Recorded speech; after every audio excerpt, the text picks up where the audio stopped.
Salvation தொலைக்காட்சி நேயர்களுக்கு கர்த்தராகிய இயேசு கிறிஸ்துவின் உயிர்த்தெழுந்த திருநாளின் வாழ்த்துக்கள். நேயர்களே, சத்தியவேதம் சரித்திர வேதமே என்ற இந்த தொடர் நிகழ்ச்சிக்கு உங்களுக்கு வரவேற்கிறோம். ஒரு வேத அறிஞர் சொல்கிறாரு, சத்தியவேதம் சரித்திர வேதமே என்பதற்கு முதலாவதான சாட்சி நம்ம பரிசுத்த வேதாகமம் தான். எப்படியாக நம்மளுடைய தாத்தா, பாட்டன், முட்பாட்டன், கொள்ளுப்பாட்டன் அப்படிலாம் நம்ம சொல்லிகிட்டே போகிறோம் பார்த்தீங்களா. நம்ம யாரும் பார்த்தது கிடையாது. ஆனால் அதுக்காக அவங்களாம் வாழவே இல்லை அந்த உலகத்தில் நம்ம சொல்ல முடியாது. எனவே அப்படியாக நமது முப்பாட்டன், கொள்ளுப்பாட்டன் அவர்களெல்லாம் எப்படியாக இந்த உலகத்தில் ஒரு சரித்திர நபர்களாக இருந்தார்களோ, அதே போலவே இந்த பரிசுத்த வேதாகமும் அதில் உள்ள மனிதர்களும் கர்த்தராகிய இயேசு கிறிஸ்துவும் இங்கே இருந்த உலகத்தில் இருந்தார் என்பதற்கு வேதாகமே முதலாவது சாட்சி என்று சொல்கிறார். எனவே நமது கர்த்தராகிய இயேசு கிறிஸ்துவானவர் இந்த உலகத்தில் பிறந்தார், வாழ்ந்தார், ஊழியம் செய்தார். நமது பாவங்களுக்காக அவர் சிலுவையில் அறையப்பட்டு மரித்து அடக்கம் பண்ணப்பட்டு 3ஆம் நாளில் உயிர்த்தெழுந்தார் என்றதும் ஒரு உண்மையான ஒரு சரித்திர சாட்சியாகும். இந்த சரித்திர உண்மையோடு நம்ம நிகழ்ச்சிக்கு போகலாம். வாங்க.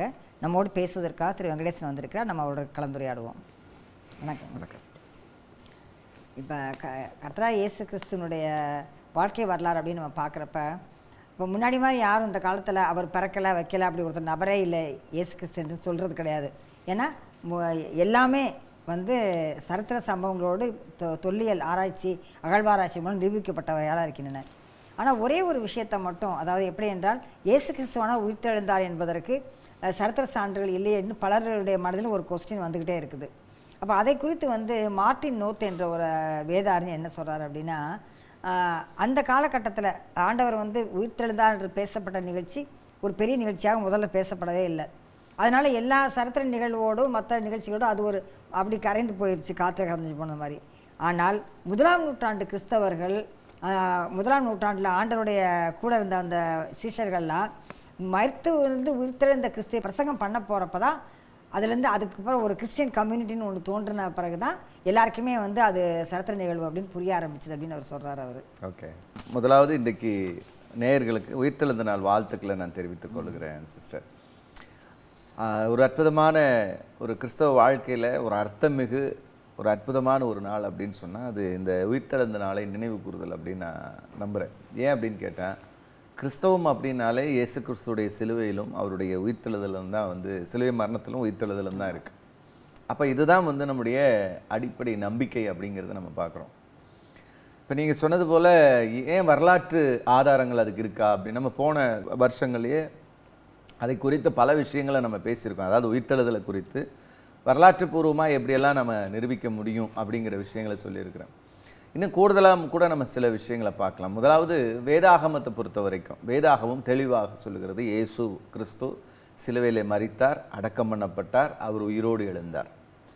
அதை உயிரோடு எழுந்தார்னு மட்டுமே இல்லாமல் அந்த எழுந்த சமயத்தில் ஏற்பட்ட நிகழ்வுகள், சுற்றி இருக்கக்கூடிய நிகழ்வுகள், உதாரணத்துக்கு அவருடைய கல்லறைக்கு காவல் வைக்கப்பட்டதும், அந்த காவல் வைக்கப்பட்ட கல்லறைக்கு நடுவிலே அற்புதமாக இயேசு கிறிஸ்து உயிர்த்தெழுந்து அவர் பரலோகம் சென்றதும், அதே நேரத்தில் அது அங்கிருந்த அவரோடு கூட இருந்த அவருடைய சீஷர்கள், அவரு கூட இருந்த மக்கள் எல்லாருமே அவரை கண்டதும், பல முறை அவரை சந்தித்ததுக்கான விஷயங்களை குறித்து வேதாகமம் நமக்கு ஏறக்குறைய 500க்கும் மேற்பட்டவர்கள் அவரை பார்த்தார்கள் அப்படிங்கிற விஷயம் பைபிளில் தெளிவுபடுத்தப்பட்டிருக்கு. இது ஒரு இட்ஸ் எ மிராக்கிள், அற்புதம் அப்படிங்கிறது தான். எந்த ஒரு அற்புதத்தையுமே நீங்கள் குறிப்பிட்டீர்கள் என்றால் அதற்கான ஆதாரம் அப்படிங்கிறது யாருமே கொடுக்க முடியாது. என்ன ரீசன் அப்படின்னு கேட்டிங்கன்னா, மிராக்கிள் அப்படிங்கிறதே அது உலக பிரகாரமான ஒரு நிரூபணமாக காமிக்க முடியாது. அதுக்கான இதை எப்படி இது பண்ண முடியும்? இப்போ இன்றைக்கி கூட ஒருத்தருக்கு கால் வளருது அப்படின்னு சொன்னால் நம்ம வீடியோ எடுத்து வைக்கலாம், வீடியோ எடுத்து வைக்க முடியும். இதே ஒரு 2000 வருஷத்துக்கு முன்னாடி இல்லை 1500 வருஷத்துக்கு முன்னாடி இப்படி ஒரு விஷயம் நடந்தது அப்படின்னு சொன்னால் அது எந்த ஒரு ரெக்கார்டும் சொல்ல முடியாது. கண்ணால் பார்த்தாங்க அப்படிங்கிறது தான் ரெக்கார்டு. இங்கே இத்தனை பேர் பார்த்தாங்க, இல்லை பார்த்தவங்க நாங்கள் பார்த்தோம் அப்படின்னு சொன்னாதான் அதுதான் ரெக்கார்டு அப்படிங்கிறத நம்ம முதல்ல புரிந்து கொள்கிறோம். அடுத்தது இன்னைக்கு கூட என்ன சொல்லுவாங்க அப்படின்னா, வீடியோவை கொண்டே காமிச்சிங்கன்னா இது ஏஐயில் நீங்கள் எடுத்துருப்பீங்க. ஆமாம், இன்றைக்கும் அதை மறுக்கிறதுக்கும் இல்லை இல்லை அந்த வீடியோவோட ஒரிஜினல் இது ஃபுட்டேஜ் கொண்டு வாங்க. அந்த ஃபுட்டேஜ் எங்கே போய் எடுக்கிறது?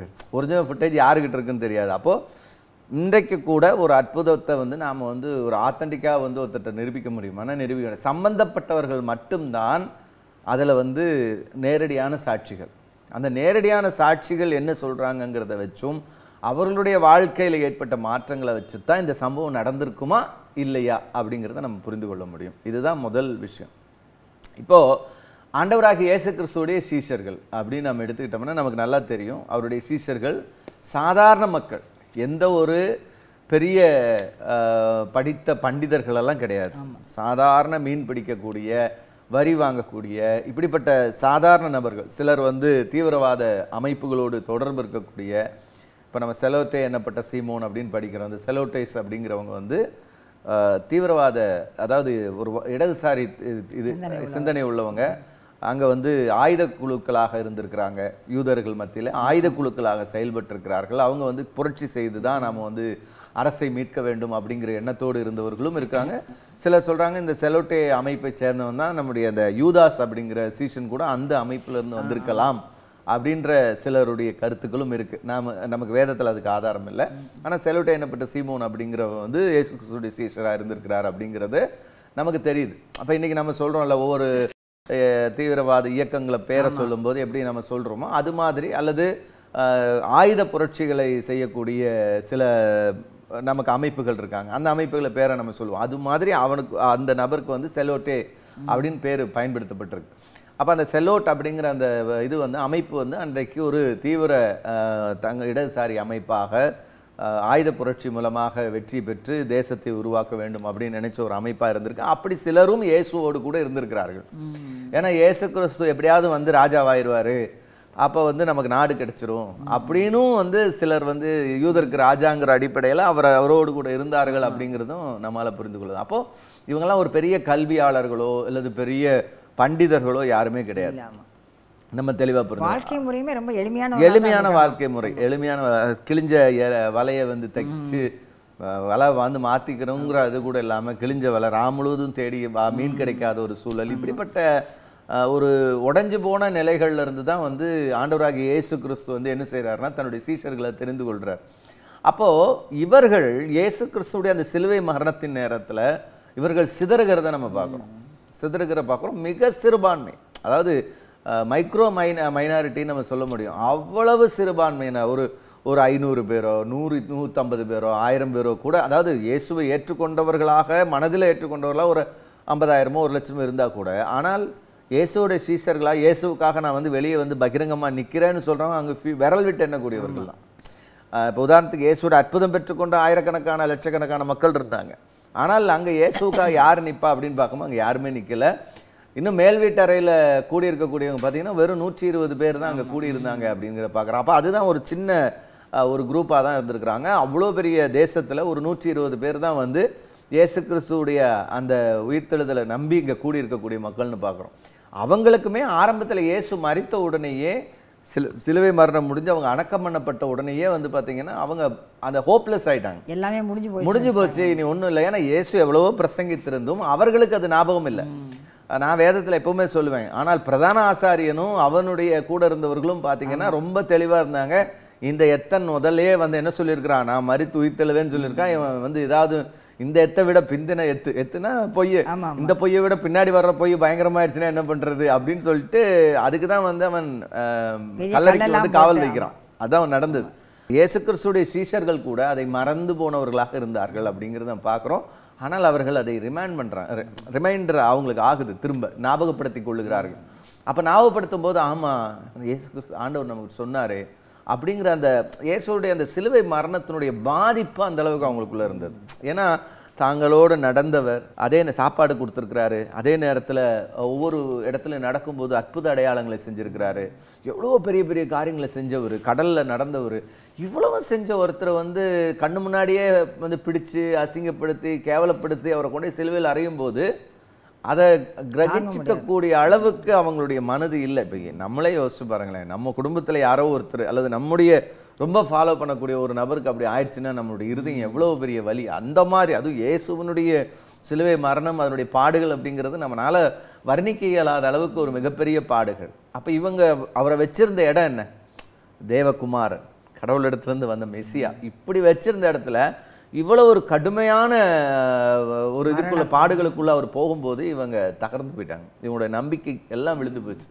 இதுக்கப்புறம் அவங்க எதையுமே வந்து சிந்திச்சு இனி நமக்கு ஒரு லைஃப் இருக்குது அப்படிங்கிறதெல்லாம் அவங்க நினைக்கல. சரி, ஏதாவது போய் இப்போ மறுபடியும் பழசாக ஏதாவது செஞ்சுக்கலாம், மறுபடியும் மீன் பிடிக்க போகலாம், இதுதான் அவங்களுடைய எண்ணம். ஆனால் இயேசு கிறிஸ்து உயிர்த்தெழுந்த பிறகு அது அவர்களுடைய வாழ்க்கையில ஒரு மிகப்பெரிய தாக்கத்தை உண்டு பண்ணுது. இயேசு இந்த பூமியில செய்த பிரசங்கங்கள், அவருடைய வாழ்வில் நடந்த காரியங்கள் எல்லாம் எப்போ அவங்களுக்கு பயனுள்ளதாக மாறுதுன்னா இயேசுடைய உயிர்த்தெழுதலுக்கு பிறகு. உயிர்த்தெழுதலுக்கு பிறகு 120 பேரும் வந்து இந்த மேல் வீட்டறையில் உட்கார்ந்துருக்கும் போது பரிசுத்த ஆவியானவர்களை நிரப்புறார். அப்போ இயேசுடைய வாக்குத்தத்தம் இதுதான், நான் போவேனானால் உங்களுக்காக உங்களோடு கூட இருக்கக்கூடிய தேற்றவாளன். அப்போ பரிசுத்த ஆவியானவர்களுக்குள்ள வந்ததுக்கு பிறகு அவருடைய வாழ்க்கையில் ஒரு பெரிய மாற்றத்தை பார்க்குறோம். இயேசுவினுடைய மரணத்தை மட்டுமல்ல, அவர்கள் உயிர்த்தெழுதலையும் பிரசங்கித்தார்கள் அப்படிங்கிறது பார்க்குறோம். அப்போது இயேசுவினுடைய சீஷர்கள் வாழ்ந்த காலத்திலேயே சீஷர்களே என்ன செய்கிறாங்கன்னா இவைகளை எல்லாம் பதிவு செய்ய ஆரம்பிக்கிறார்கள். அப்போ இயேசு மரித்தார் என்பதும் அவருடைய உயிர்த்தெழுதல் என்பதும் எவ்வளவு ஒரு ஆத்தன்டிக்கானது, கண்ணார நாங்கள் கண்டிருக்கிறோம். அவர் உயிர்த்தெழுந்தார், அவர் உயிர்த்தெழுந்து மீண்டும் எங்களை சந்தித்தார், அதுதாங்க ரொம்ப முக்கியம். அவர் உயிர்த்தெழுந்து போயிட்டாருன்னா தெரியாது, ஆனால் அவர் எங்களை சந்தித்தார்.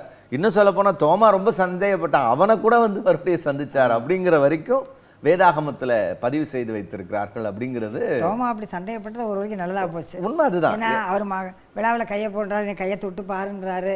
அப்போ அவன் வந்து உண்மையிலேயே ஃபிசிக்கலாக கூட எக்ஸ்பீரியன்ஸ் பண்ணாலும் பண்ணியிருப்பான், நமக்கு தெரியல. ஆனால் அப்படி சந்தேகப்பட்டதுனால இன்னைக்கு அவர் உயிரோட தான் இருக்காருன்றது ஒரு சாட்சியாக போயிட்டான், லிவிங் விட்னஸ். அதாவது இயேசு தன்னுடைய சரீரத்தில் உயிர்த்தெழுந்தார் அப்படிங்கிறது தான் ரொம்ப முக்கியம். அதாவது அவருடைய சரீரம், அவர் தன்னுடைய சொந்த சரீரத்தோடு உயிர்த்தெழுந்தார்ன்றது மட்டும் இல்லாமல் அந்த சரீரம் மகிமைக்குட்பட்ட சரீரமாக இருந்தது அப்படிங்கிற ரெண்டையுமே வேதம் நம்ம கற்றுக் கொடுக்குது. எப்படி விழாவில் நீ போட்டு பாரு எனக்கு அந்த காயம் இருக்குன்னு சொல்றாரோ, அதே இயேசு தான் கதவுகள் மூடப்பட்டிருக்கும் போது உள்ளேயும் வர முடியும் அப்படிங்கிறதையும் அங்கே வெளிப்படுத்துறார். அது அந்த மகிமையான சரீரம், அதுதான். அப்போ அந்த அளவுக்கு அவருடைய சொந்த சரீரத்தில் உயிர்த்தெழுந்தார் அப்படிங்கிறதும் வேதம் தெளிவாக சொல்லுகிறது அப்படிங்கிறது தான். இதுதான் அங்கே ரொம்ப முக்கியமானது. ஏன்னா நம்ம போன ஒவ்வொரு நிகழ்விலும் இந்த இந்த இயேசுனுடைய உயிர்த்தெழுதலை பற்றி பேசும்போது இதை பேசுகிறோம். திறந்த கல்லறை ஒரு அத்தாட்சியானது. உலகத்திலேயே திறந்து வைக்கப்பட்டிருக்கிற கல்லறை அவருடைய கல்லறை. ரெண்டாவது இன்னொரு ஆச்சரியம், காலியான கல்லறை. ரெண்டாவது அந்த கல்லறைக்குள்ள இருந்து இயேசுனுடைய சடலம், அதுதான் ரொம்ப முக்கியம். ஒருவேளை இயேசுனுடைய சீஷர்கள் ஒரு சாதாரண சிறுபான்மையாக இருக்கும்போது அந்த சடலத்தை தூக்கிட்டு போய் அவங்க ஒழிச்சு வைக்கிறதுங்கிறது வாய்ப்புகள் இல்லாத ஒருவேளை இவங்களுடைய எங்கே ஒழிச்சாங்கிறத கண்டுபிடிச்சு அந்த சடலத்தை மக்கள் மத்தியில் கொண்டு வந்து வச்சிருந்தாலே உயிர்த்தெழுதல் கதை அப்படிங்கிறது அன்றையோடையே முடிவு பெற்றிருக்கும். அப்படிங்கன்னா யூதர்களுக்கு எல்லா விதமான வசதிகளும் இருக்குது, ரோமர்களுக்கு அங்கே எல்லா விதமான வாய்ப்புகளும் இருக்குது இதை பதிவு செய்வதற்கு. இயேசுவினுடைய சிலுவையினுடைய காலத்தில் நடைபெற்ற விஷயங்கள் வரைக்கும், பிலாத்துவினுடைய விஷயம் வரைக்கும், இயேசு கிறிஸ்துவனுடைய சிலுவை மரணத்துக்கு பிறகு உயிர்த்தெழுதலுக்கு பிறகு கிறிஸ்தவர்களுக்கு செய்த கொடுமைகள் வரைக்கும் பதிவு செய்திருக்கிற ரோம அரசாங்கம் இதை எளிமையா பதிவு செய்திருக்குமே. இப்படி பொய்யர்கள் பொய் சொன்னாங்க, அவருடைய சடலத்தை நாங்க பிடிச்சிட்டு வந்தோம், சடலத்தை நாங்க வச்சோம், வேலை முடிஞ்சிச்சு. அப்போ அங்க இயேசுனுடைய சடலம் அவர்களுக்கு திரும்ப கிடைக்கலங்கிறதும், திறந்து வைக்கப்பட்ட காலியான கல்லறை அங்க இருக்கிறதும், மூன்றாவதாக இயேசு கிறிஸ்துடைய சீஷர்களுக்குள்ளாக ஏற்பட்ட ஒரு பெரிய மாற்றம், ஒரு ஆன்மீக சக்தி, அவர்கள் பெற்றுக்கொண்ட அந்த ஆன்மீக சக்தியும் வந்து அவர்களால வந்து ஜீர்ணிக்க முடியாத அளவுக்கு இருந்துச்சு. ஏன்னா ஒரு கட்டத்துக்கு மேலே இவங்க வந்து அவங்களை எப்படி தடுக்கிறது, அவங்களை எப்படி அடக்கிறது அப்படின்னு தெரியலை. இப்போ பார்க்குறாங்க, பேதுரு யோவானும் நடந்து போகும்போது இயேசு செய்த அற்புதங்களை அவர்கள் செய்ய ஆரம்பித்தார்கள். உடனே அவங்க கொண்டு ஜெயிலில் போடுறாங்க, அவங்கள சிலரை வந்து கொலையும் செய்கிறாங்க. இப்போ யாக்கோபுடைய சகோதரர் யூதா அவரை வந்து கொலை செய்கிறாங்க. யோவானும் பேதுரும் அதே மாதிரி அப்போஸ்தலர் 4வது அதிகாரத்தில் அவர்கள் ஜனங்களுடனே பேசி கொண்டிருக்கையில் ஆசாரியர்களும் தேவாலயத்து சேனை தலைவனும் சதுசேரும் அவர்கிட்ட வந்து அவர்கள் ஜனங்களுக்கு உபதேசிக்கிறதுனாலும் இயேசுவை முன்னிட்டு மருத்துவரிலிருந்து உயிர்த்தெழுந்தவர் என்று பிரசங்கிக்கிறனாலும் சினம் கொண்டு அவர்களை பிடித்து காவலில் வைக்கிறான். அதில் பாருங்களேன், என் மறுநாளில் ஜனங்களுடைய அதிகாரிகளும் மூப்பரும் வேதபாரகரும் பிரதான ஆசாரியன அண்ணாவும் காய்பாவும் இருக்கிறாங்க அந்த இதில். அதுதான். ஆமாம். அப்போ அது எவ்வளோ முக்கியமான விஷயம் பாருங்க. அப்போ இதுதான் இங்கே ரொம்ப முக்கியமானது. இயேசு கிறிஸ்துடைய சீஷர்கள் அவர்களுடைய வாழ்க்கையில் ஏற்பட்ட மாற்றம். என்னடா இவனுங்க சாதாரணமான ஆளுங்க இவ்வளோ தைரியமாக போய் வந்து பிரசங்கம் பண்ணுறாங்க, எப்படி வந்து ஒரு 6 மாதம் ஒரு 3 மாதம் 6 மாதத்துக்குள்ளே இவருடைய வாழ்க்கையில் என்ன மாற்றம் ஏற்படுகிறது, பயந்து ஒளிஞ்சு தான் இருந்திருக்கணும், இவங்க எப்படி வந்தாங்க, அந்த தைரியம் எங்கேருந்து வந்தது அப்படிங்கிறது ஒரு பெரிய மாற்றம். அது மட்டும் இல்லை, இது பதிவு செய்யப்பட்டிருக்கு. இது லூக்கா பதிவு செய்யும்போது இது அங்கே நடைபெற்று கொண்டிருந்த காலங்களில் ஒரு 30-20 வருடங்களுக்குள்ளாகவே இவைகளெல்லாம் பதிவாக எழுத்தாக வந்துருச்சு அப்படிங்கிறது ரொம்ப முக்கியமானது. அதுதான் இதில் ரொம்ப முக்கியமாக இருக்குது. இது மட்டும் இல்லை, இவர்களுடைய நம்பிக்கை என்னவாக இருந்தது, இந்த ஆரம்பகால கிறிஸ்தவர்களுடைய நம்பிக்கை என்னவாக இருந்தது அப்படிங்கிறத ஜோசபஸ் அப்படின்னு சொல்லக்கூடிய வரலாற்று அறிஞர் அவர் இவர்களுடைய உயிர்த்தெழுதல், இயேசு கிறிஸ்துவ உயிர்த்தெழுதலை குறித்த நம்பிக்கை கிறிஸ்தவர்களுக்குள்ள எந்த அளவுக்கு வலிமையாக இருந்தது அப்படிங்கிறத தன்னுடைய குறிப்புகள் அவர் எழுதுறார். இது முதல் நூற்றாண்டில் எழுதப்பட்ட புத்தகம் இந்த புத்தகம். அப்போ நான் நினைக்கிறேன் கிபி 90களில் வாழ்ந்தவர் ஜோசபஸ். அப்போ அந்த காலகட்டங்களில் அவர் அந்த புத்தகங்களை எழுதும்போது இந்த இயேசு கிறிஸ்துவ உயிர்த்தெழுதல் நம்பிக்கை அப்படிங்கிறது இந்த கிறிஸ்தவர்களுக்குள்ளாக மிகப்பெரிய தாக்கத்தை உண்டு பண்ணியிருக்கிறது அப்படிங்கிறத பார்க்குறோம். நீங்கள் இதுக்கப்புறம் என்ன அப்படின்னு கேட்டிங்கன்னா, மிகப்பெரிய ஒரு வலிமையான இது அந்த சின்ன கூட்டத்துக்கு கிடைக்குது, ஒரு உயிர்ப்பு. அதுக்கு பிறகு அவர்கள் ஒரு வெடித்து சிதறின ஒரு வல்லமையான பாத்திரங்களாக என்ன செய்கிறாங்க, ஆங்காங்கே இயேசு கிறிஸ்துவனுடைய வல்லமையை பிரசங்கிக்கிறார்கள். இப்போ வெறும் பிரசங்கம் மட்டுமாக இருந்திருந்தா அதுக்கு ஒரு பெரிய வலிமை இருந்திருக்காது. வெறும் பிரசங்கமே இருந்திருக்கு அப்படின்னா அங்கே வலிமை இல்லை. அப்போ இயேசுவும் தன்னை வெளிப்படுத்திருக்கிறார் ஒவ்வொரு இடங்களிலும். இப்போ இவங்க பிரசங்கம் பண்ணுறாங்க, பிரசங்கத்தை கேட்குறவங்களுக்கு ஏதோ ஒரு வழியில் இயேசுவினுடைய அந்த வெளிப்பாடு கிடைத்தால் மட்டும்தான் அவங்களில் ஒரு பகுதி இயேசுவை ஏற்றுக்கொள்ள முடியும். அப்படி வந்தவர் தான் அப்போஸ்தலனாகிய பவுல். பவுலுடைய வாழ்க்கையில் இயேசு தன்னை வெளிப்படுத்தினார். இது போன்று இந்த வரலாறுகள் முழுக்க இந்த 2000 ஆண்டுகளில் பல இடங்களில் இயேசு தன்னை ஒவ்வொருவருக்கும் வெளிப்படுத்துகிறார். இதை யாராவது மறுக்க முடியுமா? யோசிச்சு பாருங்க. இன்னைக்கு வரைக்கும் பார்த்தீங்கன்னா சம்பந்தமில்லாத நாடுகளில், சம்பந்தமில்லாத இடங்களில் இயேசு கிறிஸ்துவை நான் பார்த்தேன், இயேசு எனக்கு வெளிப்பட்டார், இயேசு கிறிஸ்துவனுடைய நான் அவரை பற்றி படிச்சிருக்கேன், அவரை பற்றி கேள்விப்பட்டிருக்கேன், அது போன்ற உருவத்தோடு ஒரு நபர் என்னிடத்துல வந்தார். ஒரு 10-15 நாளைக்கு முன்னாடி கூட உலகத்தில் நம்பர் 1 பணக்காரில் ஒருத்தரான அவர் பெரிய ஜீனியஸ் கூட சொல்லியிருக்கிறாரு. அவர் எப்படி தான் ஒரு 12 வயசு மாதிரி இருக்கிறப்ப வீட்டை விட்டு ஓடி போகணும்னு சொல்லிட்டு ஸ்கூல்லையும் பசங்களாம் ரொம்ப கேள்வி பண்ணுவாங்க. அம்மா அப்பா விவாதத்தை பண்ண போகிற சமயத்தில் அவர் போய் என்ன பண்ண, தன்னை அறியாமையே ஒரு இடத்துல போய் பெரிய சுரங்கம் அவர் போன இடம் அந்த நைட்டில், அங்கே இந்த ஆன்டி சோஷியல் எலிமெண்ட்ஸ் தான் இருக்கிற இடங்கள் போல், அந்த இதில் உள்ளே போய் அந்த சுரங்கத்துக்குள்ளே விழுந்திருக்காரு அவர். அப்போ என்ன பண்ணுறது, எப்படி வர்றதுன்னே தெரியாது, அவ்வளோ தூரத்துக்கு ஒரு இருட்டு நைட்டு வேற அப்போ அவர் அழுது ப்ரேயர் பண்ணியிருக்காரு. அப்போ என்னை பார்க்க ஒருத்தர் வந்திருக்காரு ஃபுல்லாக ஒரு நீங்கள் சொன்ன மாதிரி யாருன்னு தெரியும், பேர் சொல்லணும்னு தெரியல. ஆமாம், அப்புறம் நம்ம உலக நாடுகள் முழுவதுமே எல்லாருமே சொல்லக்கூடிய ஒரு விஷயம், இயேசு கிறிஸ்து என்னை சந்தித்தார்னு சொல்லும்போது அவங்களுக்கு ஏதோ ஒரு வகையில் அவரை பார்த்த உடனே புரியுது இவரைத்தான் நாங்க கேள்விப்பட்டேன், இவரை பத்தி தான் எனக்கு சொன்னாங்க அப்படிங்கிற உணர்வு எல்லாருக்குள்ளேயும் ஏற்படுகிறத நம்ம பல தீவிரவாத அமைப்புகளுடைய தலைவருடைய பிள்ளைகள், இப்படி பலரும் தீவிரவாத அமைப்புல இருந்தவர்கள், இவங்கெல்லாம் இன்னைக்கு இயேசுவை சுவிசேஷகர்களாக ஏற்றுக்கொண்டு இயேசுடைய பிள்ளைகளாக ஊழியர்களாக இருக்கும்போது அவர்கள் சொல்லுகிற வசனம் என்ன, எத்தனையோ ட்ரக் அடிக்ட்ஸ், மாஃபியாஸ் நம்ம பார்த்து கேள்விப்படுறோம், அவங்க இயேசுவை எப்படி ஏற்றுக்கொண்டாங்க அப்படின்னு, இயேசு கிறிஸ்து எனக்கு காட்சி கொடுத்தார், ஒரு வெளிச்சத்தில் அவர் தன்னை வெளிப்படுத்தினார், ஒரு சிலுவை காட்சியின் மூலமாக நான் இயேசுவை அறிந்து கொண்டேன், இப்படி பலரும் பல விஷயங்களை சொல்றதை நம்ம கேள்விப்படுறோம். அதனால கிறிஸ்தவம் இன்னைக்கு உலகத்தினுடைய மிகப்பெரிய சமயமாக இருக்குது அப்படின்னு சொன்னா, இது அந்த சாதாரண ஒரு மைனாரிட்டியா இருந்த ஒரு சின்ன கூட்டத்தினால எந்த ஒரு அரசியல் பின்புலமும் இல்லாமல், எந்த ஒரு சமயம் வளரணும்னாலே அதுக்கு ஒரு அரசியல் பின்புலம் ரொம்ப முக்கியமான, நம்ம நாட்டிலே பார்க்கலாம். அது எந்த ஒரு மதத்துக்குமே எந்த ஒரு சமயமா இருந்தாலும் அதுக்கு போர் படைகள் இருக்கணும், போனா அடுத்த நாட்டை பிடிச்சு அவங்களுக்கு நீங்க வலுக்கட்டாயமா நிறுத்தினாதான் அவங்க சமயத்தை ஏற்றுக்கொள்வாங்க. ஆனால் கிறிஸ்தவம் மட்டும் பாருங்க, அது வளர்ந்த ஆரம்ப காலத்துல அதற்கான எந்த ஒரு அரசு சைடுல இருந்து எந்த உதவியும் கிடையாது. அவர்கள் அரசாங்கத்தை எதிர்த்து அல்லது அரசாங்கத்தினுடைய கட்டளைகளை எதிர்த்து வளர்ந்துதான் முதல் 3 நூற்றாண்டு கிறிஸ்தவம் மிகப்பெரிய அளவு உலகம் பூரா பரவி இருந்தது அப்படிங்கறத நம்ம புரிந்து கொள்ளணும். அதற்கான ஒரே காரணம் என்ன அப்படின்னு கேட்டீங்கன்னா, அது ஒரு இயேசு கிறிஸ்துவனுடைய உயிர்ப்பின் மேல் கட்டப்பட்டதான ஒரு விசுவாசம். அதுதான் ரொம்ப முக்கியம். இயேசு கிறிஸ்து உயிர்த்தெழுந்தார் அப்படிங்கிறதுக்கு மேல கட்டப்பட்டதுனால தான் அவங்களுக்கு ஒரு அந்த இயேசு கிறிஸ்து உயிர்த்தெழுதல் மூலமா அவங்களுக்கு என்னென்ன நடந்தது அப்படிங்கறத நம்ம சில விஷயங்களை நம்ம பார்க்க முடியும். அப்பதே நான் வாசித்த மாதிரி அந்த அப்போஸ்தலரே அவர் என்ன சொல்றாருன்னா, அந்த பிணையாளியா இருந்த இந்த மனுஷனுக்கு செய்யப்பட்ட உபகாரத்தை குறித்து எதனால இவன் ஆரோக்கியமானான் அப்படின்னு என்ன விசாரித்து கேட்கிறப்ப என்ன சொல்றாங்கன்னா, உங்களால் சிலுவையில் அறையப்பட்டவரும் தேவனால் மருத்துவரிலிருந்து எழுப்பப்பட்டவருமாக இருக்கிற நசரேயனாகிய இயேசு கிறிஸ்து நாமத்தினால இவன் உங்களுக்கு முன்பாக சுத்தமாய் நிற்கிறான் அப்படின்ட்டு. அதான் அப்ப இயேசு கிறிஸ்துவோட உயிர்த்தெழுதல் அப்படிங்கிறத அங்க குறிப்பிடுறாங்க. அப்ப இயேசு கிறிஸ்துவோட அப்போஸ்தலரும் சரி, அப்போஸ்தலனாகிய பவுலும் சரி, தங்களுடைய வாழ்க்கை முழுவதுமாக கிறிஸ்துவனுடைய மரணத்தையும் அவருடைய உயிர்த்தெழுதலையும் அவங்க ஆணித்தரமா வந்து சொல்லிக்கிட்டே இருந்தாங்க. அதை தங்களுடைய வாழ்க்கையில அதன் மூலமாய் பெற்றுக்கொண்ட நன்மைகளை அவங்க பிரசங்கிச்சாங்க. அது மூலமா என்னெல்லாம் கிடைக்கும் அப்படிங்கிறத நமக்கு சொல்லியிருக்கிறாங்க. உதாரணத்துக்கு, அதாவது ஜீவகாலமெல்லாம் மரண பயத்தில் வாழ்ந்து கொண்டிருந்த மக்களுக்கு கடவுள் முதலாவது இயேசு கிறிஸ்துவனுடைய மரணத்தின் மூலமாகவும் உயிர்த்தெழுதல் மூலம் நமக்கு கிடைக்கிறது என்ன அப்படின்னா, நமக்கான மீட்பிற்கான உறுதி. அதாவது உயிர்த்தெழுதலுக்கான ஒரு உறுதியை நாம் இயேசு கிறிஸ்துவனுடைய உயிர்த்தெழுதல் மூலமாக நம்ம பெற்றுக்கொள்கிறோம் அப்படின்னு வேதம் நமக்கு சொல்லுது. அதுதான் வந்து ஒருவேளை கிறிஸ்து உயிர்த்தெழாமல் இருந்திருந்தால் நமக்கு வந்து என்ன இல்லை, நம்முடைய நம்பிக்கையே வீணா போயிருக்கும் அப்படின்னு அப்போஸ்தலனாகிய பவுல் வந்து